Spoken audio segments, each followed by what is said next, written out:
ചടങ്ങിൽ അല്ലെങ്കിൽ ഈ കൂട്ടായ്മയിൽ ചെയ്യേണ്ടത് പാലസ്റ്റീൻ പോരാട്ടത്തിൽ ജീവിതം ബലിയർപ്പിച്ച എല്ലാ രക്തസാക്ഷികൾക്കും നമ്മളുടെ ഓർമ്മ പുതുക്കുക എന്നുള്ളതാണ് ആദ്യം ചെയ്യേണ്ട നമ്മുടെ കടമ.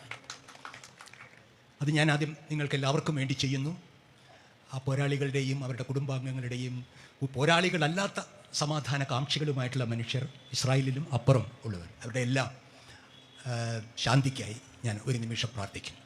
രണ്ട്, എനിക്ക് ഇവിടെ സണ്ണി കപ്പിക്കാടും ഒരർത്ഥത്തിൽ സൂചിപ്പിച്ച പോലെ എൻ്റെ ഒരു ബോധ്യം, പാലസ്റ്റീൻ ജനതയോട് ഐക്യദാർഢ്യപ്പെടുക, ഇന്ത്യയിൽ ഐക്യദാർഢ്യപ്പെടുക എന്നുള്ളതിൻ്റെ അർത്ഥം ഇന്ത്യയിലെ ഹിന്ദുത്വ കോർപ്പറേറ്റ് ഫാസിസ്റ്റ് ഭരണത്തെ അതിവേഗം പുറത്താക്കാനുള്ള സമരത്തിൽ യോജിക്കുകയാണ്.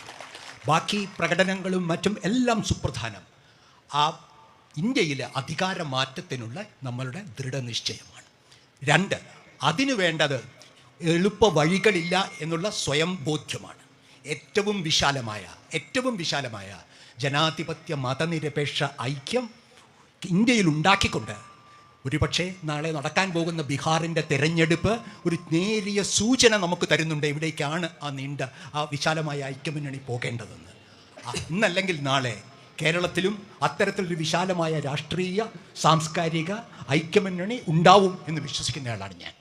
അതല്ലാതെ ഈ ഫാസിസ്റ്റ് കാലഘട്ടത്തെ മറികടക്കാൻ കഴിയുകയില്ല. ഒരു കാര്യം കൂടി പറയാം. ഞാൻ എൻ്റെ ഓർമ്മയിൽ മാധ്യമപ്രവർത്തനത്തിൽ പെട്ടെന്ന് ഓർമ്മ വരുന്ന രണ്ട് വംശീയ കൂട്ടക്കൊലകൾ. ഒന്ന് നാസി, ഞാൻ ജനിക്കുന്നതിന് മുൻപുള്ള നാസികളുടെ കൂട്ടക്കൊല പോളണ്ടിലെ. അതിനുശേഷം വർഷങ്ങളെടുത്ത് എൻ്റെ വാർദ്ധക്യത്തിൽ വന്നപ്പോഴാണ് ആ നരമേധം നടത്തിയ ആളുകൾക്ക് വായ് തുറക്കാനുള്ള ധൈര്യമുണ്ടായത്, നിയോനാസികൾക്ക്. രണ്ട്, ഞാൻ മാധ്യമപ്രവർത്തനം നടത്തിക്കൊണ്ടിരിക്കുമ്പോഴുണ്ടായ റുവാണ്ടൻ വംശീയ കലാപം, ലക്ഷക്കണക്കിന് ആളുകൾ കൊന്നത്. എൻ്റെ മകൻ അവിടെയാണ് ഇന്ന് ജോലി ചെയ്യുന്നത്. അവിടെയും നരഹത്യ നടത്തിയ ഹുത്തികൾക്ക് വായ പൊന്താൻ കഴിഞ്ഞില്ല എന്ന് മാത്രമല്ല, അവർ പശ്ചാത്തപിച്ച് കൊന്നവർക്ക് അനുസ്മരണ മണ്ഡപങ്ങൾ ഉണ്ടാക്കിയ രാജ്യമാണ്. ഇന്ന് കാണുന്നത് എന്തിന്, സൗത്ത് ആഫ്രിക്കയിൽ പോലും കറുത്തവനെ അടിച്ചമർത്തിയ ശേഷം കടുത്തവൻ്റെ ഭരണം വന്നപ്പോൾ ഒരു സത്യത്തിൻ്റെയും കമ്മീഷൻ വെച്ചുകൊണ്ട് നമ്മളുടെ തെറ്റിന് മാപ്പ് പറഞ്ഞ ഒരു അക്രമി വർഗമാണ് ഇതുവരെ ലോകം 21ാം നൂറ്റാണ്ട് കണ്ടിട്ടുള്ളത്. എന്നാൽ ഇപ്പോഴും അതിന് തുനിയാതെ ഈ വെടിനിർത്തലിന് ശേഷവും ആളുകളെ വെടിവെച്ചുകൊണ്ട് അവരോട് മാപ്പ് പറയാതെ അവരെ ഇന്നും പരിഹസിച്ചു കൊണ്ടിരിക്കുന്ന ഒരു വംശീയ സയണിസ്റ്റ് സാമ്രാജ്യത്വ ശക്തിയാണെന്നുള്ള തിരിച്ചറിവ് എൻ്റെ വാർദ്ധക്യം എന്നെ ഓർമ്മിപ്പിക്കുന്നു.